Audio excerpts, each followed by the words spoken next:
والعاقبة للمتقين والصلاة والسلام على سيد الأنبياء والمرسلين وعلى آله وأصحابه أجمعين.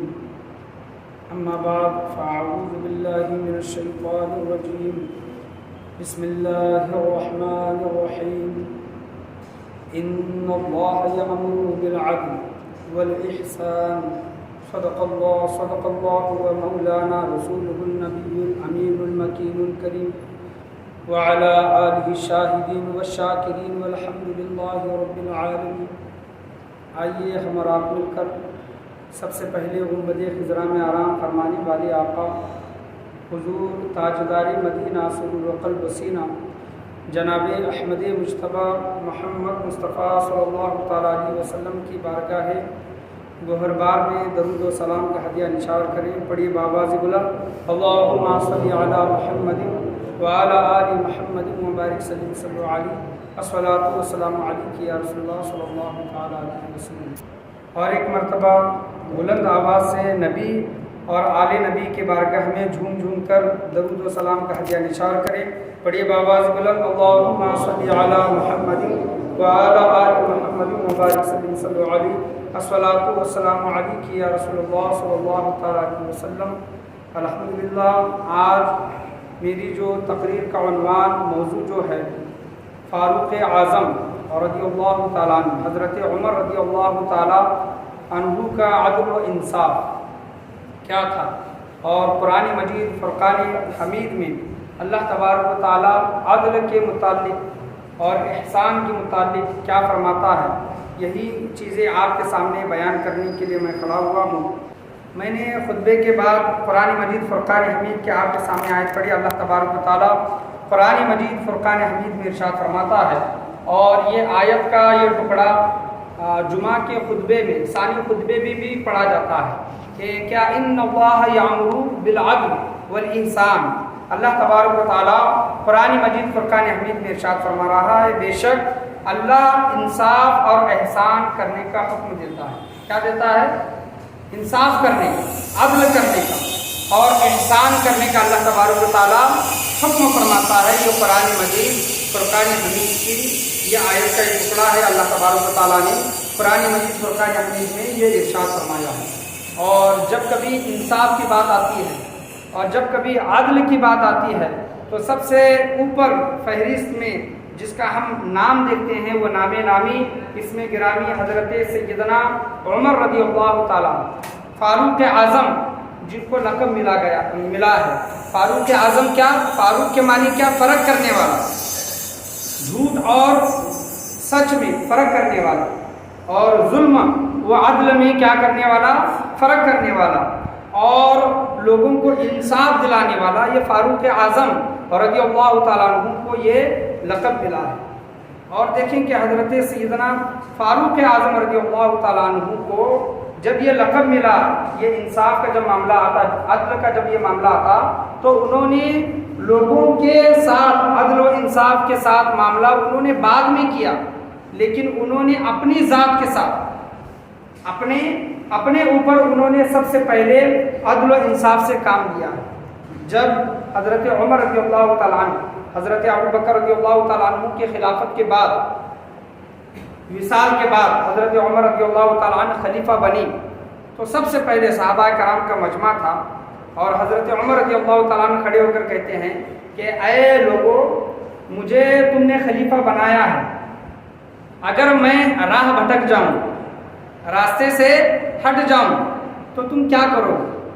حضرت عمر رضی اللہ تعالیٰ عنہ ان سے پوچھ رہے ہیں، حالانکہ ویسی بات نہیں ہے، لیکن ایک لوگوں کا جائزہ لینا چاہتے ہیں کہ لوگ حضرت عمر رضی اللہ تعالیٰ عنہ کے سامنے وہ بات کر پاتے ہیں کہ نہیں.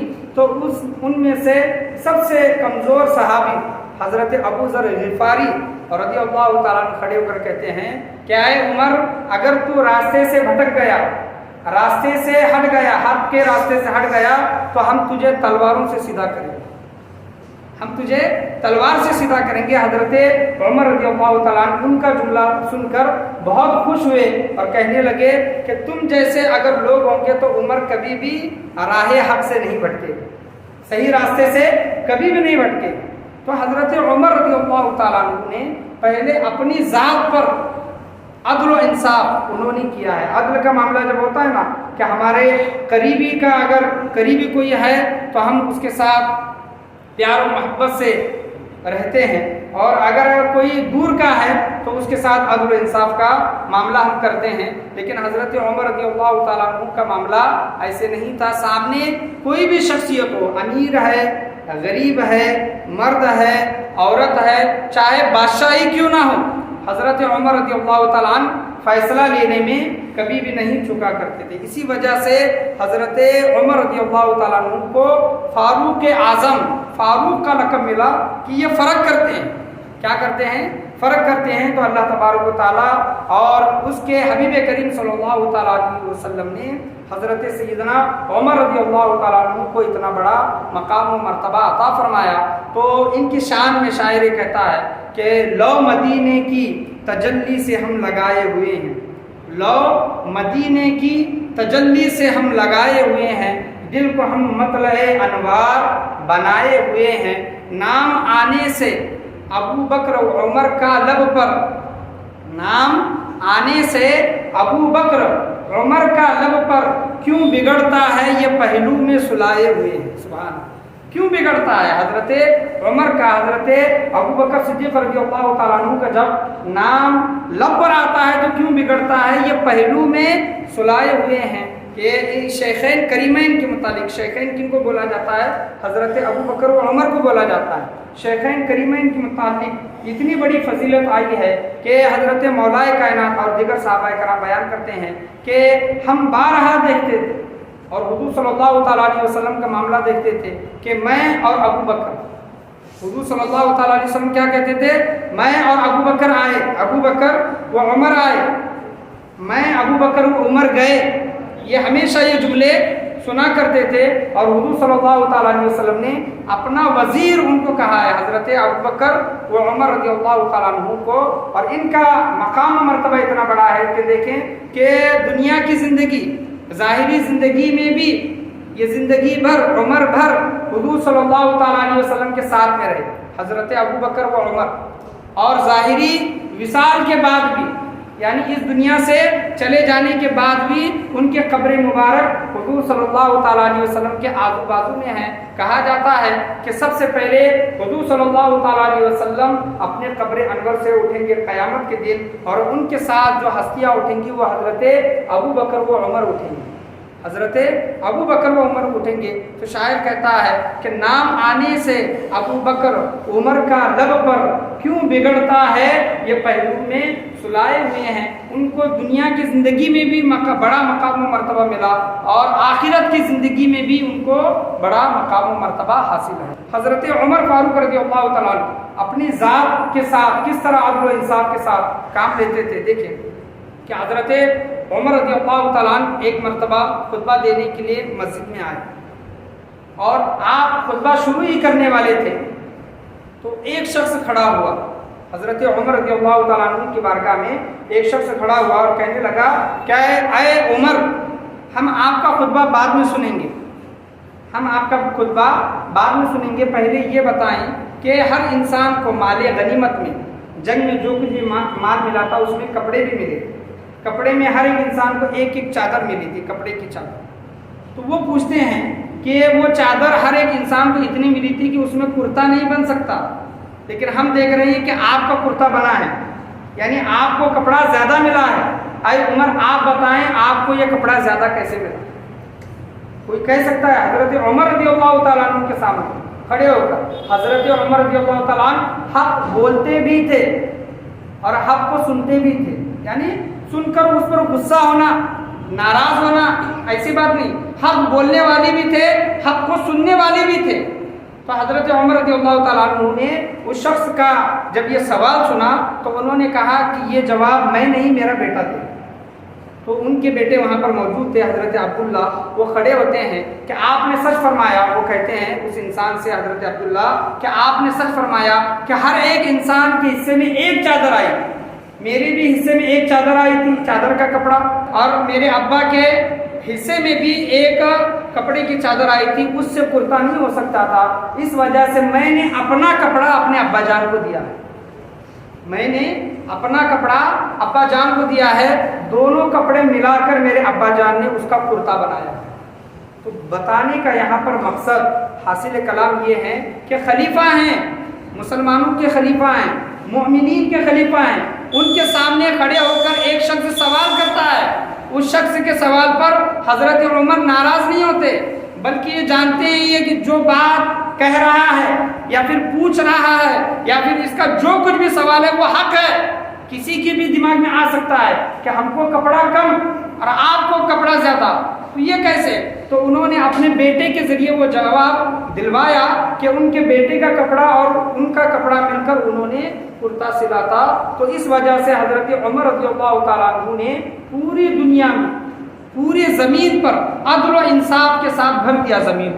حضرت عمر رضی اللہ تعالیٰ عنہ کسی کے ساتھ ناانصافی کا معاملہ نہیں کرتے تھے۔ فاروق اعظم رضی اللہ تعالیٰ عنہ کا عدل و انصاف کا آج یہ میرا موضوع ہے کہ حضرت عمر رضی اللہ تعالیٰ عنہ کے خلاف جب آپ خلیفہ تھے، ابی بن کعب رضی اللہ تعالیٰ عنہ نے ایک مقدمہ کر دیا، ایک کیس کر دیا، ان کے معاملات جو کچھ بھی ہوں گے، لیکن حضرت ابی بن کعب نے حضرت عمر رضی اللہ تعالیٰ عنہ کے خلاف مقدمہ ایک کیس کر دیا، اور اس وقت قاضی کون تھے؟ حضرت زید بن ثابت رضی اللہ تعالیٰ عنہ، وہ قاضی تھے۔ اور دیکھیں کہ وہ دور کیسا تھا، حضرت عمر رضی اللہ تعالیٰ عنہ سے شیطان بھی ڈر کر بھاگتا تھا، حضرت عمر رضی اللہ تعالیٰ عنہ کے سائے سے شیطان ڈر کر بھاگتا تھا۔ اگر قیصر و کسریٰ کا بادشاہ بھی اپنے تخت پر بیٹھا ہے تو حضرت عمر رضی اللہ تعالیٰ عنہ کا نام سن کر کانپ جاتا تھا۔ ایسی ہیبت، ایسا روب و دبدبا حضرت عمر رضی اللہ تعالیٰ عنہ کو اللہ تبارک و تعالیٰ نے عطا فرمایا تھا۔ تو ان کے خلاف کیس ہو رہا اور وہ خود کورٹ میں، عدالت میں حضرت عمر رضی اللہ تعالیٰ عنہ حاضر ہو رہے ہیں۔ آج کے رہنماؤں کو، آج کے لیڈروں کو، آج کے نیتاؤں کو سوچنا چاہیے، آج ان کے خلاف کوئی بات کر دے تو ان پر ظلم و ستم کیا جاتا ہے، یا تو پیسے کے ذریعے، یا تو طاقت کے ذریعے، یا تو ظلم کے ذریعے ان کا منہ بند کر دیا جاتا ہے۔ حضرت عمر رضی اللہ تعالیٰ عنہ نے عدل و انصاف کس طرح کیا، دیکھیں کہ ان کے خلاف جب مقدمہ پہنچا اور حضرت عمر رضی اللہ تعالیٰ عنہ جب عدالت میں آئے تو حضرت زید بن ثابت رضی اللہ تعالیٰ عنہ قاضی تھے، اور خلیفہ جو ہوتا تھا اس کا کام الگ ہوتا تھا، اور قاضی جو فیصلے جو سناتے تھے ان کا کام اور ہوتا تھا۔ تو زید بن ثابت رضی اللہ تعالیٰ عنہ نے دیکھا کہ حضرت عمر آ رہے ہیں، خلیفہ آ رہے ہیں، اس وجہ سے وہ تعظیم میں کھڑے ہو گئے۔ حضرت زید بن ثابت تعظیم میں، ایک خلیفہ کی تعظیم میں کھڑے ہو گئے۔ حضرت عمر رضی اللہ تعالیٰ عنہ آئے اور ان کے کچھ دیر کے بعد ابی بن کعب رضی اللہ تعالیٰ عنہ آئے تو حضرت زید بن ثابت جو قاضی تھے وہ اسی طرح بیٹھے رہے، کسی طرح کا رویہ انہوں نے اختیار نہیں کیا۔ تو حضرت عمر رضی اللہ تعالیٰ عنہ نے دیکھا اور کہا کہ اے زید، جب تم ملنے میں انصاف نہیں کر رہے ہو، اے زید جب میں آیا تو میری تعظیم میں تم کھڑے رہے، اور حضرت ابی بن کعب آئے تو ان کی تعظیم میں یا پھر ان کے آنے کی وجہ سے تم کھڑے نہیں ہوئے، تو ملاقات میں تم انصاف نہیں کر رہے ہو، تو باقی کے فیصلے میں انصاف کے ساتھ کس طرح معاملہ کرو گے؟ اس وجہ سے حضرت عمر رضی اللہ تعالیٰ عنہ نے حضرت زید بن ثابت کو قاضی کے منصب سے معزول کر دیا، ان کو نکال دیا اس سے۔ تو یہ حضرت عمر رضی اللہ تعالیٰ عنہ کا عدل و انصاف تھا۔ ایک طرح کا مقدمہ حضرت عمر رضی اللہ تعالیٰ عنہ پر یہ بھی ہوا، اس وقت قاضی شرح قاضی شرح ایک بدو، ایک دیہاتی شخص گھوڑا بیچنے کے لیے آئے، تو حضرت عمر رضی اللہ تعالیٰ عنہ اس کے پاس آئے اور کہنے لگے کہ گھوڑے کی کیا قیمت ہے وغیرہ، یہ تمام چیزیں انہوں نے پوچھی، تو بدو نے وہ تمام چیزیں بتا دی۔ حضرت عمر رضی اللہ تعالیٰ عنہ کہنے لگے ٹھیک ہے، میں اس گھوڑے کو پہلے چلا کر دیکھتا ہوں، پھر بعد میں خریدوں گا۔ تو بدو نے ٹھیک ہے کہا، اس وقت خلیفہ تھے، تو حضرت عمر رضی اللہ تعالیٰ عنہ اس گھوڑے کو چلا کر دیکھنا چاہا، تو چلاتے وقت اس گھوڑے کی ٹانگ تھوڑی ٹوٹ گئی، مونچھ آ گئی۔ حضرت عمر رضی اللہ تعالیٰ نے وہ گھوڑا اس کو واپس کیا، تو بدو کہنے لگا کہ آپ نے جس طرح پہلی کنڈیشن میں گھوڑا لیا تھا، مجھے وہی پہلی کنڈیشن والا گھوڑا چاہیے جس حالت میں لیا۔ حضرت عمر نے کہا میں نے تو خریدا نہیں ہے، میں صرف چلا کر دیکھ رہا تھا۔ تو بدو نے کہا آپ بے شک چلا کر دیکھ رہے تھے، لیکن مجھے پہلے والا صحیح سلامت والا گھوڑا چاہیے۔ تو وہ بات قاضی شریح کی عدالت میں پہنچ گئی۔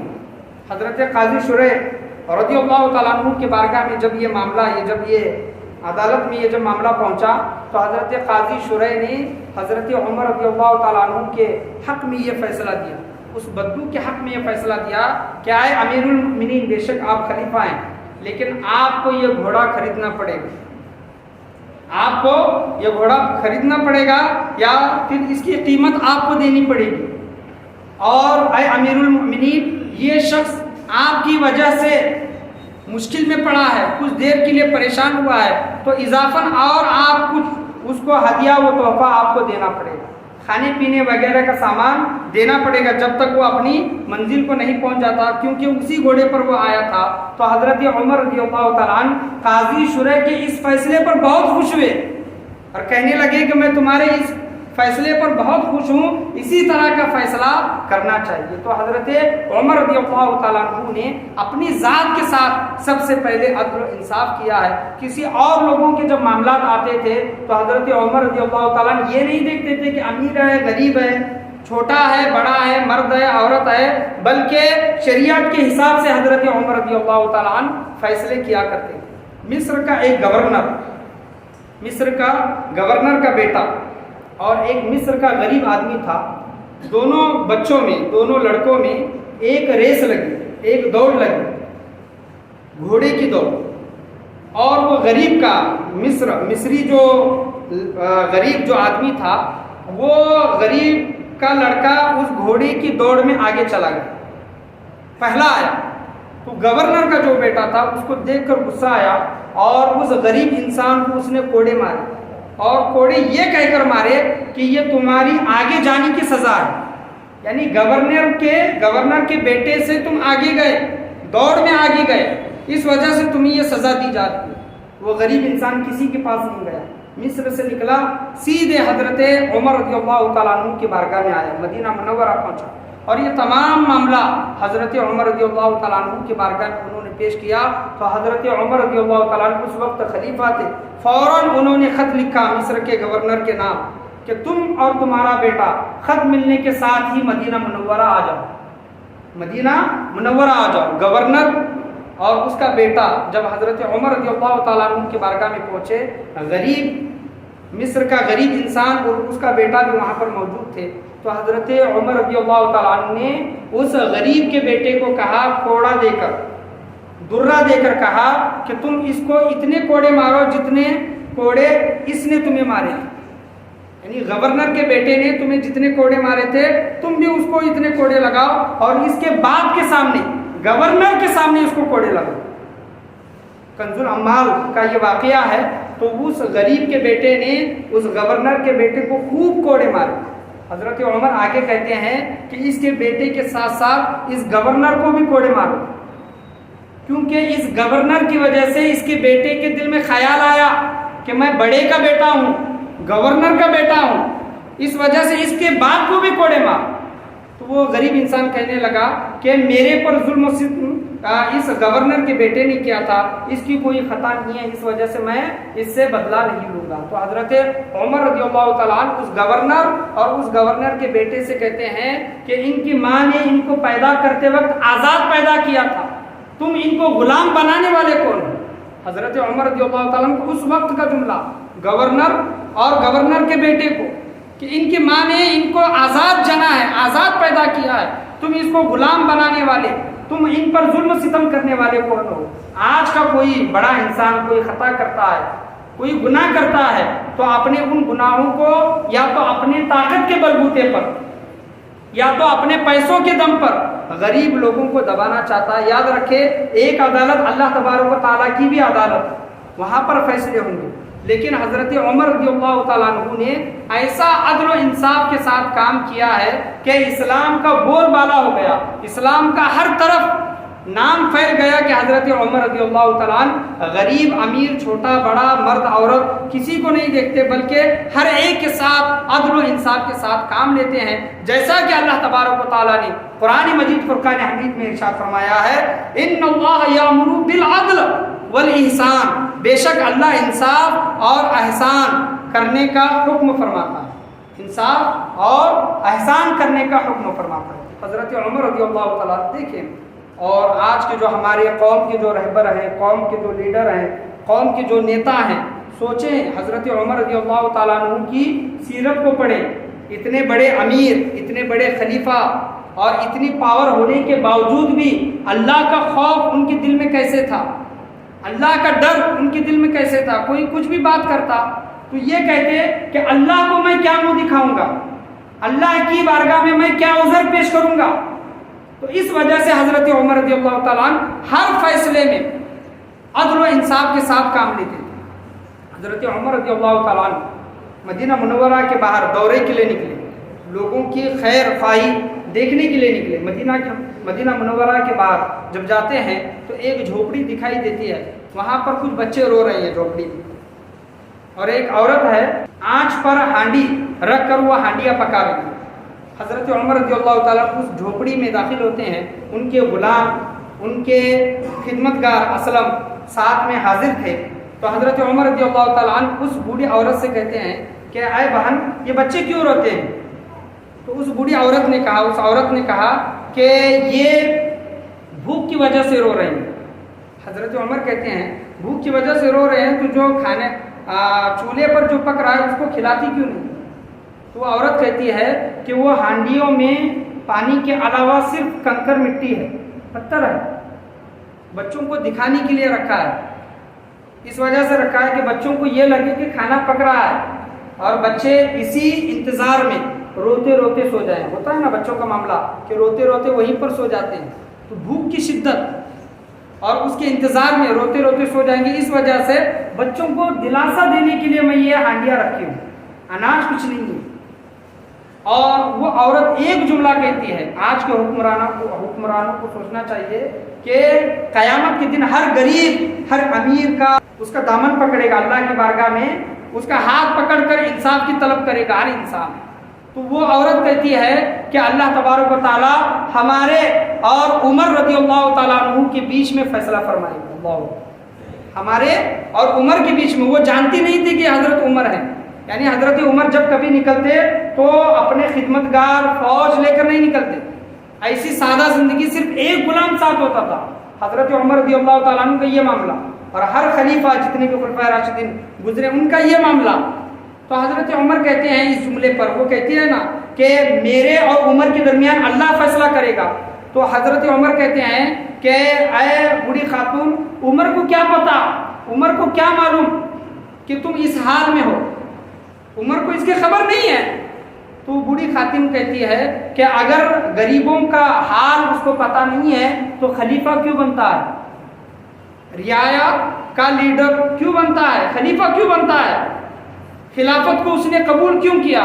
حضرت عمر اس کا اتنا جملہ سن کر واپس مدینہ منورہ پہنچتے ہیں اور وہاں سے بیت المال سے کچھ اناج اور گھی وغیرہ لے کر اس بوڑھی خاتون کے جھوپڑی میں واپس جانے کا ارادہ کرتے ہیں، تھیلا اٹھاتے ہیں۔ تو ان کے جو غلام تھے اسلم، وہ کہتے ہیں کہ آقا مجھے حکم دے، میں آپ کا یہ تھیلا اٹھا لوں گا۔ تو حضرت عمر کہتے ہیں کہ قیامت کا دن بھی جو بوجھ ہوگا وہ اٹھا پاؤ گے، یہ میری ذمہ داری ہے، مجھے کرنے دو۔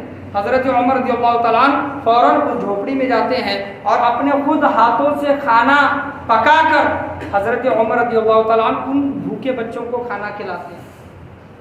وہ بوڑھی ماں بھی کھاتی ہے، بچے بھی کھاتے ہیں، بچے خوش ہو کر سو جاتے ہیں۔ بوڑھی خاتون کہتی ہے کہ اے انسان، اللہ تبارک و تعالیٰ تجھ پر رحمتوں کا، برکتوں کا نزول عطا فرمائے، اللہ تبارک و تعالیٰ حضرت عمر کے ذریعے تجھ کو خلیفہ بنائے۔ حالانکہ وہ بوڑھی جانتی نہیں تھی کہ یہی حضرت عمر ہے۔ تو حضرت عمر رضی اللہ تعالیٰ عنہ کا مقام و مرتبہ یہ ہے کہ رعایا کی خبر، لوگوں کی خبر اس طرح رکھتے تھے۔ لیکن آج ہمارے جو نیتا لوگ ہیں، ایک بار ووٹ لے کر جاتے ہیں، متدان جو ہوتا ہے 5 سال رعایا کی خبر نہیں ہوتی، چاہے غیر قوم کے ہو یا پھر اپنی قوم کے ہو، مسلمان ہو یا پھر نان مسلم ہو، یاد رکھیں ہم نے آپ کو اپنا لیڈر چنا ہے تو آپ کو رعایا کی خبر، غریبوں کی مدد کرنا آپ کی ذمہ داری ہے۔ قیامت کے دن اس کے متعلق اللہ کی بارگاہ میں حساب و کتاب ہو۔ حضرت عمر رضی اللہ تعالیٰ اسی متعلق اللہ تبارک و تعالیٰ کی بارگاہ سے، اللہ تبارک و تعالیٰ سے خوف رکھتے تھے، اور ہر ایک کے ساتھ حسن سلوک کا معاملہ ہو یا پھر عدل و انصاف کا معاملہ ہو، حضرت عمر رضی اللہ تعالیٰ کیا کرتے تھے۔ تو اللہ تبارک و تعالیٰ نے اگر ہمیں مال و دولت سے نوازا ہے، کسی ہنر سے نوازا ہے، تو غریب، یتیم، مسکین میں وہ مال و دولت خرچ کرنے کی کوشش کریں، کیونکہ اللہ نے ہم کو جو چیزیں، جو نعمتیں جو دی ہیں، ہمارے پاس اچھی سے اچھی نعمت اللہ تبارک و تعالیٰ کی ہے، تو یاد رکھیں اس نعمت کے متعلق اللہ کی بارگاہ میں کل بروز قیامت حساب و کتاب ہو۔ ہم یہ سوچتے ہیں کہ آج میرے پاس بڑی مال و دولت ہے، تو یہ مال و دولت اللہ تبارک و تعالیٰ نے کیوں دی ہے؟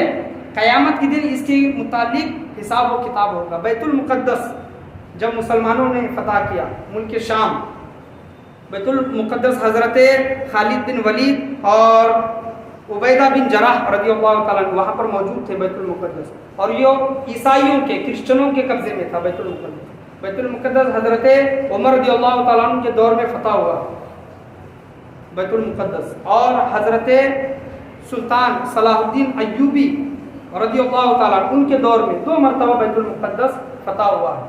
تو عیسائیوں نے ایک شرط رکھی کہ ہم بیت المقدس کی چابیاں آپ کے حوالے کر دیں گے، مسلمانوں کے حوالے کر دیں گے، لیکن کچھ شرائط ہیں، کچھ شرطیں ہیں، صلح وغیرہ ہو گئی۔ تو عیسائیوں نے ایک شرط رکھی کہ آپ کے جو خلیفہ ہیں، جو آپ کے جو امیر ہیں وہ آئیں، ہم ان کے ہاتھ میں بیت المقدس کی چابیاں دیں گے اور صلح نامہ طے کریں گے۔ جب یہ خبر حضرت عمر رضی اللہ تعالیٰ عنہ کو پہنچی، جب خط پہنچا، تو حضرت عمر رضی اللہ تعالیٰ نے حضرت علی رضی اللہ تعالیٰ عنہ سے مشورہ کیا۔ حضرت علی رضی اللہ تعالیٰ نے کہا کہ آپ کو وہاں پر جانا چاہیے، بیت المقدس ملک شام کی طرف جانا چاہیے۔ تو حضرت عمر رضی اللہ تعالیٰ نکلے ہیں۔ کس طرح نکلے ہیں دیکھیں، کوئی فوج نہیں، کوئی غلام نہیں، کوئی خدمت کرنے والے لوگ نہیں، کوئی زیادہ لوگ نہیں، آپ ایک ہیں اور آپ کے ساتھ ایک غلام ہے۔ حضرت عمر رضی اللہ تعالیٰ کا ایک غلام ہے اور کچھ کھانے کا سامان، کچھ کھجوریں اور ایک پانی کا مشکیزہ ساتھ میں انہوں نے لیا ہے، اور مدینہ سے بیت المقدس کی طرف انہوں نے سفر طے کیا، شروع کرنا انہوں نے طے کیا۔ اور غلام اور آقا میں، حضرت عمر اور ان کے غلام میں ایک بات طے ہوئی کہ ایک منزل تک اونٹ پر میں بیٹھوں گا، ایک منزل گزرنے کے بعد ایک منزل تک اونٹ پر تم بیٹھو گے غلام، دونوں میں یہ بات طے ہوئی۔ اور عیسائیوں نے یہ شرط کیوں رکھی تھی کہ آپ کے خلیفہ آئیں، ہم ان کے ہاتھ میں چابیاں دیں گے اور جو بھی صلح ہوگی وہ ان کے ساتھ ہم کریں گے۔ تو انہوں نے انجیل میں پڑھا تھا، انجیل میں ایک ذکر آیا تھا کہ بیت المقدس کو جو انسان فتح کرے گا وہ حضور صلی اللہ تعالیٰ علیہ وسلم کا پیارا جانشین ہوگا، حضور صلی اللہ علیہ وسلم کا جانشین۔ یہ انجیل میں آیا تھا، بائبل میں انہوں نے یہ نشانیاں پڑھے تھے کہ بیت المقدس کو ایک نہ ایک دن کوئی نہ کوئی فتح کرے گا، مسلمان فتح کرے گا، اس کی نشانی یہ ہوگی، ان کا امیر جو ہوگا وہ حضور صلی اللہ تعالیٰ علیہ وسلم کا جانشین پیارا ہوگا، اور اس کے لباس پر پیبند لگے ہوں گے، پیبند۔ اور جب وہ آئے گا بیت المقدس جب قریب ہوگا تو معاملہ اس طرح ہوگا، انجیل میں پہلے سے ہی طے تھا، معاملہ یہ ہوگا کہ اس کا غلام اونٹ پر ہوگا اور آقا اونٹ کی نکیل پکڑے ہوئے ہو، اونٹ کی نکیل پکڑے ہوئے ہوگا۔ بیت المقدس جب قریب آیا تو حضرت عمر رضی اللہ تعالیٰ عنہ کی باری تو ہو چکی تھی، غلام کی باری تھی اونٹ پر بیٹھنا۔ غلام نے کہا کہ آقا بیت المقدس قریب ہے، لوگ آپ کو دیکھیں گے، اس وجہ سے آپ اونٹ پر بیٹھ جائیں۔ تو حضرت عمر رضی اللہ تعالیٰ عنہ کہتے ہیں کیا تو مجھ کو ناانصافی سے کام لینے کا حکم دیتا ہے؟ بیٹھنے میں بھی، اونٹ پر بیٹھنے میں بھی ناانصافی سے کام لینے کا حکم دیتا ہے۔ تو حضرت عمر رضی اللہ تعالیٰ نے غلام کی بات نہیں مانی، بلکہ غلام کو اونٹ پر بٹھایا، انہوں نے خود غلام اونٹ پر بیٹھا ہے اور آقا امیر المؤمنین اونٹ کی نکیل پکڑ کر بیت المقدس میں داخل ہو رہا ہے۔ عیسائیوں نے تمام چیزیں جو دیکھی تھی کہ حضور صلی اللہ علیہ وسلم کا جانشین ہوگا، اور کپڑوں پر پیبند لگا ہوگا، کوئی شاندار کپڑے نہیں، کوئی شان و شوکت مہنگے کپڑے نہیں، بلکہ ایسے کپڑے کے پیبند لگے ہوئے ہیں، اور اس کا غلام اونٹ پر بیٹھا ہوگا، وہ اونٹ کی نکیل پکڑ کر چلتا ہوگا۔ انجیل میں یہ تمام ذکر آیا تھا، عیسائیوں نے یہ تمام معاملہ دیکھا، انہوں نے کہا کہ انجیل میں جو کچھ بھی آیا تھا وہ حق ہے۔ حضرت عمر رضی اللہ تعالیٰ بیت المقدس میں داخل ہوئے، حضرت خالد بن ولید اور عبیدہ بن جرح رضی اللہ تعالیٰ کہتے ہیں کہ اے امیر المؤمنین، ہم نے خط لکھا تھا کہ آپ اچھے لباس پہن کر آئے، اور یہاں پر عیسائیوں میں اونٹ کی سواری کو معیوب سمجھا جاتا ہے، ناپسند کیا جاتا ہے، اس وجہ سے آپ گھوڑا لے کر آتے۔ تو حضرت عمر رضی اللہ تعالیٰ کہتے ہیں کہ ان کپڑوں میں انسانوں کی شان و شوکت نہیں ہے، ہماری جو عزت ہے وہ اسلام میں ہے، ہمیں جو عزت ملی ہے، ہمیں جو وقار ملا ہے وہ اللہ کے پیارے نبی کریم صلی اللہ تعالیٰ علیہ وسلم نے اور اسلام نے ہمیں یہ دیا ہے۔ کپڑوں میں کوئی ایسی بات نہیں ہے۔ تو آج کوئی اچھے سے اچھا کپڑا پہنتا ہے تو یہ نہ سوچے کہ میرا مقام و مرتبہ زیادہ ہے، بلکہ اسلام جس چیز کو اچھا کہتا ہے وہ چیز اچھی، اسلام جس چیز کو برا کہتا ہے وہ چیز بری۔ تو حضرت عمر رضی اللہ تعالیٰ داخل ہوئے، صلح ہوا اور بیت المقدس مسلمانوں نے فتح کیا۔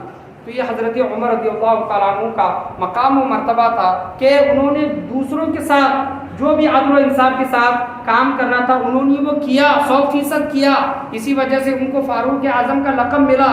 لیکن جب اپنی ذات کی باری آتی یا پھر اپنے گھر والوں کی باری آتی یا پھر کسی غریب کی بات آتی تو حضرت عمر رضی اللہ تعالیٰ اس کے ساتھ ویسا ہی معاملہ کرتے جس طرح دوسروں کے ساتھ معاملہ کر رہی ہیں۔ اسی وجہ سے اللہ تبارک و تعالیٰ قرآن مجید فرقان حمید میں ارشاد فرماتا ہے، ان اللہ یامر بالعدل والاحسان، ان اللہ یامر بالعدل والاحسان، بے شک اللہ انصاف اور احسان کا حکم فرماتا ہے۔ علماء کرام بیان کرتے ہیں کہ یاد رکھیں کہ دنیا کفر پر قائم رہ سکتی ہے، کفر پر دنیا قائم رہ سکتی ہے، لیکن ناانصافی کے ساتھ، ظلم کے ساتھ دنیا کبھی بھی قائم نہیں رہ سکتی۔ ایک طرح آپ دیکھ لیں کہ دنیا میں اللہ کا نام کوئی بھی لینے والا نہیں ہے، تب بھی دنیا کا نظام چل سکتا ہے، لیکن دنیا میں ظلم و ستم کا یا پھر ناانصافی کا جب معاملہ چلتا ہے تو دنیا کبھی بھی برقرار نہیں رہ سکتی، اور جب تک مسلمان ہیں تب تک دنیا کا نظام ہے، دنیا باقی ہے، کیونکہ قیامت جو آنی ہے وہ کافروں پر آنی ہے۔ ایک وقت مسلمانوں پر ایسا آئے گا کہ پوری دنیا میں اسلام پھیل جائے گا، یہ احادیث کریمہ کا مفہوم ہے کہ پوری دنیا میں اسلام پھیل جائے گا۔ یہ بھی وقت دنیا دیکھے گی، اور ایک وقت ایسا آئے گا کہ دنیا میں اللہ اللہ کہنے والا ایک انسان بھی نہیں ہوگا، ایک انسان بھی اللہ اللہ کہنے والا نہیں ہوگا، تو ان لوگوں پر قیامت آئے گی۔ قیامت کن پر آ رہی ہے؟ کافروں پر آ رہی ہے، اللہ اللہ نہ کہنے والوں پر آ رہی ہے۔ تو جب تک مسلمان ہیں تب تک دنیا ہے، جب اس دنیا سے مسلمان چلے جائیں گے تو ان لوگوں پر کیا آئے گی؟ قیامت آئے گی۔ اللہ کی بارگاہ میں یہی دعا ہے، اللہ تبارک و تعالیٰ ہم تمام لوگوں کو بولنے سننے سے زیادہ عمل کرنے کی توفیق اور رفیق عطا فرمائے۔ ہر معاملے میں، چاہے گھر کا معاملہ ہو، محلے کا معاملہ ہو، شہر کا معاملہ ہو، اگر انصاف کی بات آئے، عدل کی بات آئے تو یہ نہ دیکھیں کہ یہ میرا رشتہ دار ہے، یہ میرا بیٹا ہے، یہ میری بیوی ہے، یہ میرا قریبی ہے، بلکہ عدل و انصاف کے ساتھ کام لینے کے اللہ تبارک و تعالیٰ ہم تمام لوگوں کو توفیق و رفیق عطا فرمائے۔ جیسا کہ اللہ تبارک و تعالیٰ نے قرآن مجید فرقان حمید میں حکم فرمایا ہے، اسی حکم پر پوری زندگی قائم و دائم رہنے کی توفیق و رفیق عطا فرمائے۔ انشاءاللہ عز و جل حضرت عمر رضی اللہ تعالیٰ عنہ کے عدل و انصاف کے کچھ واقعات آنے والے جمعہ میں بیان کروں گا، اور کچھ ایسے احادیث کریمہ ہیں حضرت عمر رضی اللہ تعالیٰ عنہ کے متعلق جو آپ نے شاید ہی سنے ہوں گے، وہ بھی احادیث کریمہ ان کے فضائل بیان کرنے کی کوشش کی جائے گی۔ آج کے بیان میں، آج کے درس میں بولنے میں، سننے میں، سمجھانے میں کسی بھی قسم کی غلطی، کمی بیشی، کوتاہی، خامی، بھول چوک ہوئی ہو، اللہ تبارک و تعالیٰ اپنے فضل و کرم سے اسے معاف عطا فرمائے، بولنے سننے سے زیادہ عمل کرنے کی توفیق اور رفیق عطا فرمائے۔ ہر معاملے میں، زندگی کے ہر معاملے میں، زندگی کے آخری سانس تک عدل و انصاف کے ساتھ کام لینے کی توفیق اور رفیق عطا فرمائے۔ لا الہ الا اللہ محمد رسول اللہ صلی اللہ علیہ وسلم، وآخر دعوانا ان الحمد للہ رب العالمین۔